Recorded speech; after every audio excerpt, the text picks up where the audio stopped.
Right, and here comes the introduction again. Hi guys, it's Mark, the Red Cornish Ranger, and we are back with another video. Today, all three members of the Three Ranger Bros Studios are discussing their picks for the worst live-action Marvel superhero suits from any of the live-action films or TV series is on the table. And the only rule is it has to be a superhero, as supervillains deserve their own video. With that being said, make sure you subscribe and hit that notification bell so you don't miss out on any videos coming every week. And of course, let us know of your pick of the worst live-action Marvel superhero suits. And maybe let us know if you think we should do a DC one. They do have some horrendous suits. But that being said, enjoy the video. Mark, kick us off with your worst live-action Marvel suit. Superhero suit, to be exact. Okay, well, I'm not entirely sure if this can actually be classed as a superhero suit, because technically, he wasn't wearing one. But I'm going to go for the Thing in the second Fantastic Four movies. That god-awful one where they had basically just a naked Thing. And let's not even talk about the rest of the costumes. I mean, you know, there is a certain amount of accuracy in a lot of the Marvel films. But this one, there was just nothing, really. In fact, the only thing that was accurate in that film was the fact that the Thing was made out of stone. That's about it. So, just to clarify, we're talking about, as everyone has dubbed, Fan Four Stick. Yeah. Right? Yeah, okay. Just want to clarify that, because some people don't understand what you mean by second film, because the first two films had, yeah. But yeah, okay. I agree. The Fan Four Stick didn't have any color to them. They were very dull and boring. And the Thing, yeah, there was no attempt at any accuracy whatsoever. The Thing himself is just swinging loose. Let's be honest. You know, he's letting the boys breezy. You know, you shouldn't be doing that in a Marvel superhero movie. I mean, say what you want about the first adaptation of Fantastic Four. I actually quite liked the first one and the Fantastic Four, the Silver Surfer one, and I thought they were quite good. And I actually like the fact that they didn't use CGI for the Thing, that they actually used it on practical, and I think it made it better. But the Fantastic Four, or whatever you want to call it, just low bar. Low bar. It's a disgrace to Fantastic Four for sure. I definitely don't agree with Fantastic Four, Fan Four Stick as people dub it, because take away the bad movie itself, but yeah, just, you know, there's no color to them, there's no life to the suits at all, and like you said, the Thing is practically naked. I mean, like you said, that he is made out of rocks, and you can tell he's made out of rocks. He's orange, at least, but he's a very burnt orange. He's a very dark, if you look at the Thing in the comics, he stands out like a fucking sore thumb, a rocky sore thumb. And the original films that you mentioned, you know, like you said, it's very practical work, it's not CGI, but he's bright orange. In this film, he's more like a burnt-ish colour, and it doesn't look... It looks like if someone did a horror film of the Thing. I'd want to say it's almost like they did a B movie of it, but even the B movie did a better job. I mean, yeah, sure. But yeah, okay, so we have the Thing... Even the orange side probably does a better job. Oh my... Willie, no. You know you're gonna go look now. Dude. What? No, that's Xander. He's the teenager of the group. You know you're gonna go do it. Jesus Christ. Okay. Let's actually mix things up.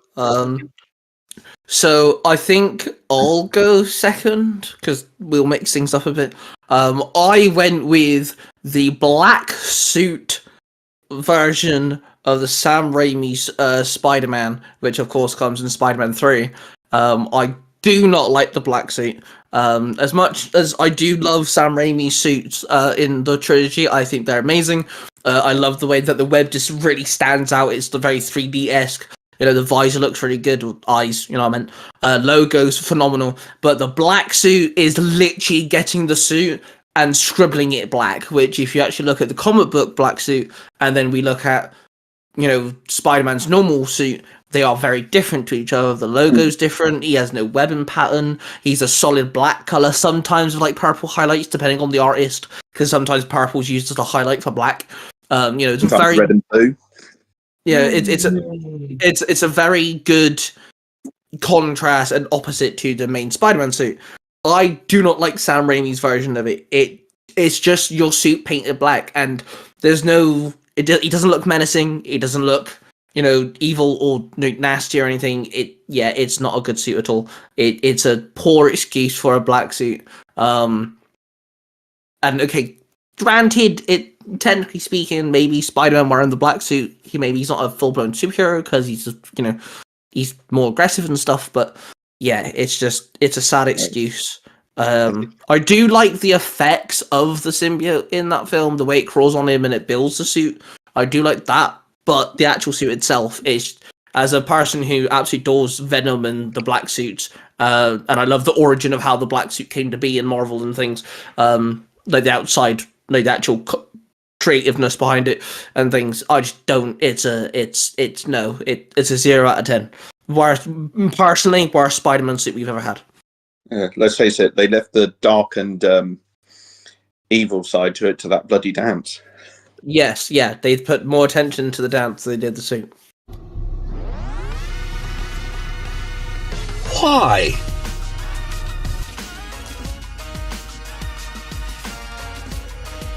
What? Why? Why? Why? Why haven't you subscribed? Subscribe right now and hit that notification bell so you don't miss a weekly upload on the Three Ranger Bros Studios channel every single Tuesday. New video. Subscribe. Come on. We're waiting for you. And then that leaves Willie with your worst live-action Marvel suit. He's probably fallen asleep. Yeah. Well, mine is actually not a single suit, but a group of suits, because to this day, I will stand on this hill and rant. They have not got an X-Men suit right yet. They all are just terrible. They look atrocious. I can't stand them. Oh, what about the end scene to which is it? Not Dark Phoenix, one before it. No. That's the answer to your question. Just no. Okay, but I have not seen a live-action suit done correctly yet. Well, that's not true. Deadpool, Wolverine gets a pretty damn good suit. and Gambit, he looks pretty good. Yeah. Yeah, okay. Okay, so I was talking X-Men suits here, so. Yeah, I was going to say X-Men exclusive. We're not talking about the spin-offs. Yeah, the X-Men exclusive suits. I have to agree. The first set of films, they're all black and leather. And not only that, they have the audacity to fucking give us a joke that literally comments the fact that, it's Scott and Wolverine anyway. Wolverine's like, hey, what's with the black leather? And Scott's like, what did you expect? Yellow spandex. Without that joke, Right. we wouldn't have had the burn in the 97 series. True, that's very true.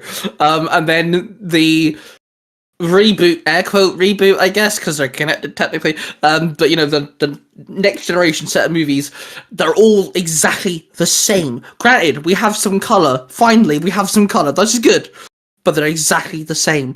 And look at the original comic book. Very first team of X-Men. Yes. Some of the suits match. Yes. But they are different though, because Beast has his face covered. Iceman's actually looks like a snowman. He doesn't actually wear the suit with them. Jean Grey's to fit a woman and she has her hair out and stuff. There is differences. They're not all exactly the same. And in the rebooted movies, they are down to a T. The women's suit are exactly the same as the men's suit. There's no difference. And yeah, they're all lame. I agree. Yeah, yeah. I as soon as this question was brought to me, I knew my answer. I was like, okay, let's get into this, because the X-Men suits are all meant to be unique. That was one of the cool things about the X-Men after First Class, is the fact that there wasn't an actual uniform. Their suits were just their suits. Yeah, I think that's kind of where, creatively, when it comes to making movies, we all understand there's a budget, there's creative processes, there's suit designers and all that bollocks, we get that. But the fact that you completely ignore, maybe not Black Suit Spider-Man, maybe my choice doesn't count in this, but both yours do, the Fantastic Four from Fantastic and the X-Men suits. If you're going to actually physically ignore the comic book suits, every single act, there's no color, no shape or size, there's no difference, whatever the case may be. The Fantastic don't even have the fucking 4 on them. X-Men have, they have no fucking identity to them. They're all exactly the same. If you show someone, if you don't show their powers off, and you look at them just in their suits, to someone who only knows the X-Men by the cartoons, it's good. Yes, okay, you may eventually get who's who, but it'd be very tricky to figure out which character's which, because they're all exactly the same. As other than their faces, that's the difference. Superhero suits make a character. Yes. Daredevil, Spider-Man, X-Men, Batman, Superman, whatever the case may be, it makes a character. And when it comes to making live action, you have to either pay homage or you've got to respect your source material. And our 3 choices just don't do that. Yeah. See, and I agree with you. I understand the whole thing of the budget and stuff like that. But, for example, look at, because you brought him up, Daredevil. The TV show did an amazing job of making his suit. And they're going to have a less budget than a movie is. Yeah. Look at, and I know we're calling in DC characters at this time too, but look at the Flash TV show. His final suit was perfect. So I don't want to hear movie directors tell me that they can't do it, because look at, for example, again, Deadpool and Wolverine. Both their suits were perfect. Yeah. Well, we can even go even further with that, because the whole budget thing kind of goes out the window when you actually look at cosplayers sometimes. You can see so many people actually getting more comic accurate costumes on a much lower budget than what a film and a TV series would even do. Yeah, that's very true. And it just shows the attention that people have, because we're at a stage now where we're getting these TV shows of Marvel from the MCU, and the people who are writing these TV shows don't even know who the characters are. She-Hulk, the writers of She-Hulk didn't even know what a She-Hulk was. They honestly thought She-Hulk wasn't even a Marvel film. They thought it was an off-brand topic type thing. They had to click on that Hulk was in her name and that she's related to the Hulk. They didn't even Google it properly.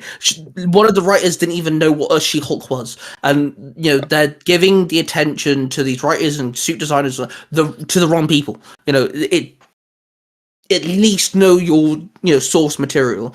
X-Men, okay. To be fair with you on the She-Hulk topic, though, Ty, sorry, I gotta cut in. To be fair with you, she looks pretty badass in her actual suit, though. Once they put her in the actual purple and green suit. Yeah, granted. But, X-Men, they're all individual people, and the whole point of the X-Men is, they stand up for themselves, they stand up for mutant kind, and their whole message is to be yourself, hence why each one of them has a unique suit. Why does Wolverine wear yellow? So he stands out from the crowd and everyone shoots at him first. Why does he do that? Because he can heal quickly. Bullets don't affect him. That's why he wears bright yellow. That's the comic book reason why he wears yellow. Things like this. Fantastic Four. They all match because they're a family. That's the whole point. The reason why all 4 of them match is because they're meant to be united as a family. We don't have that in this. And Spider-Man, the reason why his black suit is completely different to his original suit is because it's meant to be the mirror opposite. His symbol's big and white and dressed over his chest because it's meant to be dominating, it's meant to be scary, it's meant to be a bit more, grr than normal Spider-Man. It's all black, there's no detail to the suit, unlike the original one, because it's meant to be the polar opposite. Whereas Sam Raimi, Black Spider-Man suit, it's just the same suit painted black, and you can see that. and it's just like there's no identity to these suits, and that's the issue. I agree with you fully, especially with the because this is the Tobey Maguire one, right? Yeah. Yeah, okay. I'm making sure I was on the right Spider-Man. I didn't care for either of Tobey Maguire or Garfield's Spider-Mans, to be honest with you, but that suit was just. I didn't really like how they did Peter once he got the symbiote either, though. But that's not what this Let's not episode's talk about Venom as well, though. In that, Trust me, the villains are a completely different story. We're going to do a different video for that one. I actually might give us two choices for the villain one, because there's more drastic shit villains than there are superheroes at this point. That's the truth.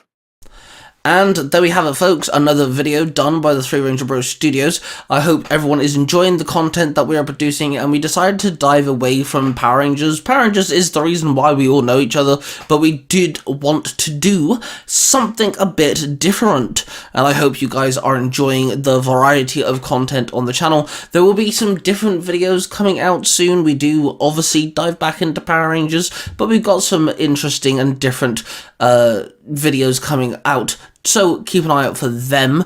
Also, check out the podcast that is related to this channel, the Three Ranger Bros Studios. It drops here on the channel, but also drops on podcast platforms as well. It's called Within the Writer's Room, where me and Cosplay2337 talk about our audio dramas and expand them in multiple different ways, creating new stories, expanding stories, and all sorts of stuff. We're doing this for you guys to listen in on, but not only that, it helps us actually keep on up to date with Tiger Tales, the YouTube channels, and all of the podcast platforms that Cosplay Dude has. And of course, if you want to hear me rant on about other geeky subjects, movies, TV shows, video games, and comic books, whether it's top 10s, reviews, rambling on, making discussion topics, and all sorts, check out the channel called Level 5, where you'll see me do exactly that. With that being said, of course, subscribe, hit that notification bell, and we shall see you guys every Tuesday.